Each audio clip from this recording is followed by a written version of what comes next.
Rapper Takeoff was shot and killed in downtown Houston outside of a bowling alley. Music world is in mourning after a member of the Grammy-nominated hip-hop group Migos was shot to death. World, the 28-year-old rapper, was dead.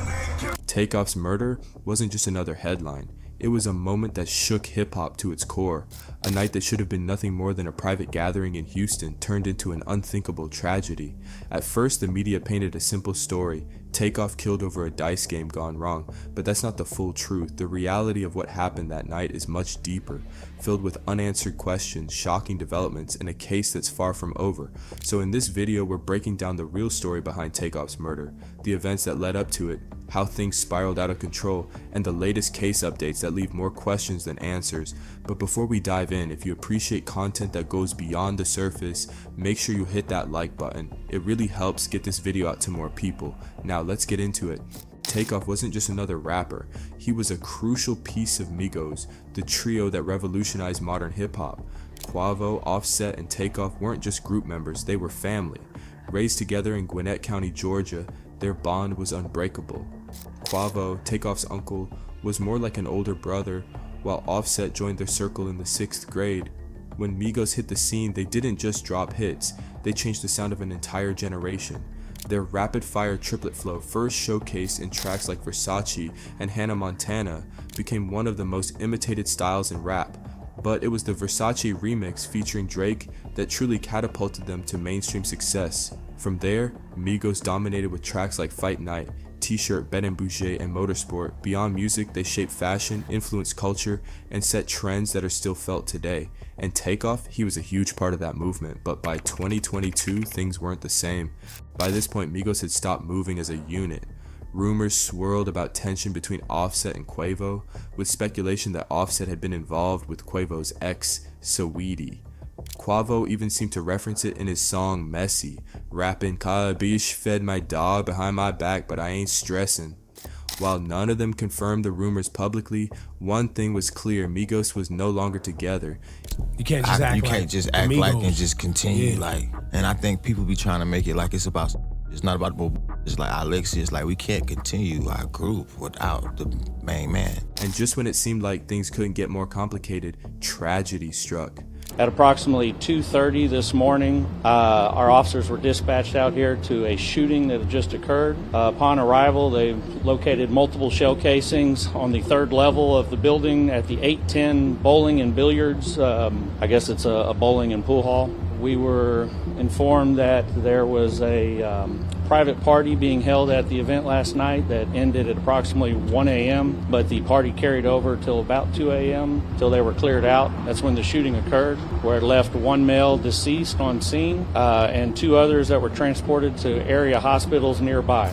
On November 1st, 2022, Takeoff and Quavo were in Houston, attending a private gathering at 810 Billiards and Bowling.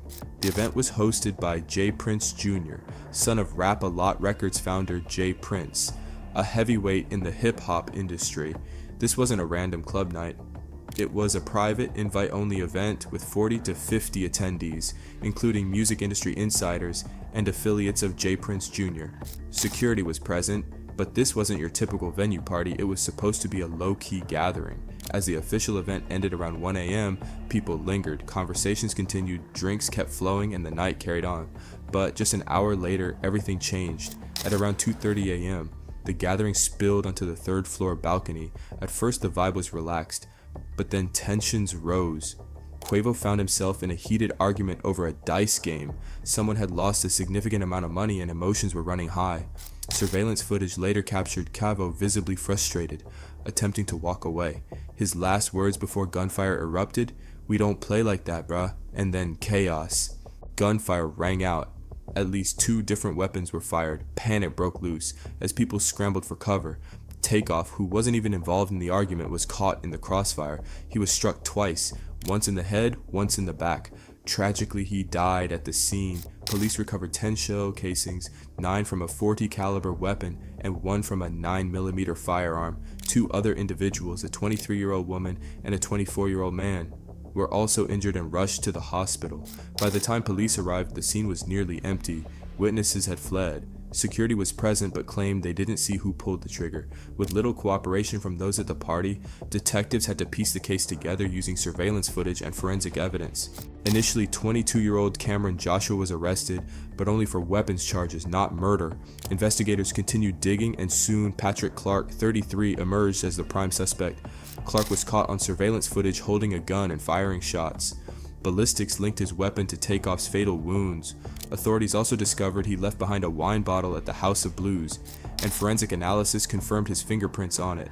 Houston police say they've got very few leads in the fatal shooting of rapper Takeoff, part of the group Migos. This morning, police are asking witnesses to come forward with any video or testimony they might have that could help lead to an arrest. Journalist Rochelle Austin was considered a witness in the case against Patrick Clark, a man who police believe is responsible for shooting and killing Grammy-nominated rapper Takeoff at a Houston bowling alley. State's DNA samples Austin processed had been switched in one instance. In another, court documents say she skipped a step and processed the wrong sample. These are cases unrelated to Clark, but according to criminal defense attorney Murray Newman, the Brady notice is an indicator to the defense that there is something that may contradict their client's guilt. On December 2nd, 2022, exactly 1 month after Takeoff's murder, Clark was arrested and charged with first-degree murder, but this case was far from over. Just when it seemed like the case was airtight, a forensic scandal cast doubt over the entire investigation. A forensic analyst named Rochelle Austin, who had processed evidence in Takeoff's case, was fired for mishandling DNA in multiple investigations. Documents revealed she had switched samples in one case and skipped steps in another. This raised a massive question. Was any of the forensic evidence in Takeoff's case compromised? If so, it could weaken the prosecution's argument and open the door for Clark's defense team to challenge the charges. This was a huge break for Clark's attorneys. A criminal defense expert even stated, since she messed up, they can never put her on the stand again. The defense would eat her alive. Like, if the forensic evidence is thrown into question, the entire case could fall apart, and if that happens, Patrick Clark could walk free. As of February 2025, Clark's case is still dragging on. His defense team is challenging the forensic evidence, and delays continue to push the trial further. Clark is still facing murder charges, but the question remains, will justice ever be served? Takeoff was never part of the argument. He wasn't gambling. He was simply standing there when things went left.